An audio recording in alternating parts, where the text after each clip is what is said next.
La cartographie peut être définie comme la représentation d'un lieu dans un espace, donc un point ou bien un bâtiment ou bien un polygone, c'est une carte bien déterminée, bien expliquée, que même quelqu'un qui n'a jamais été à l'école, en regardant l'image, il peut comprendre qu'il a une carte devant lui qui peut l'aider à s'orienter. Nous utilisons les outils de open source, donc GeoSM, qui nous permet de télécharger la zone avec une imagerie bien précise des esprits mondiaux ou bien les imageries de drones pour pouvoir digitaliser les bâtiments, tracer les routes et ajouter des POI. Quand je parle de POI, je parle des attributs. Par exemple, des pharmacies, des écoles ou bien des restaurants. Quand on parle de cartographie numérique, il te faut une connexion Internet qui puisse même rouler les logiciels et qui puisse même te donner, te fournir une imagerie.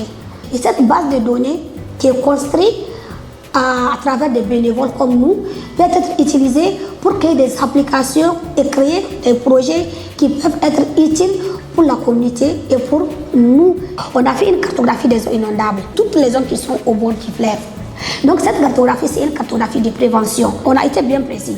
Ces zones peuvent être inondées dans 2 ou 3 ans. On a cartographié les bâtiments qui sont en banco, en engrais et les pailles. Si on ne fait pas attention, ces zones qui ne sont pas actuellement dans l'eau seront dans l'eau dans 2 ou 3 ans. Ça permet déjà au gouvernement ou bien à la population de faire une préparation en avant.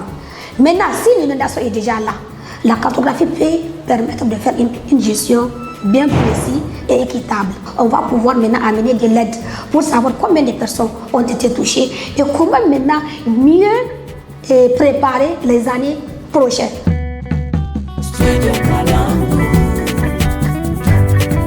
Au rythme du Niger.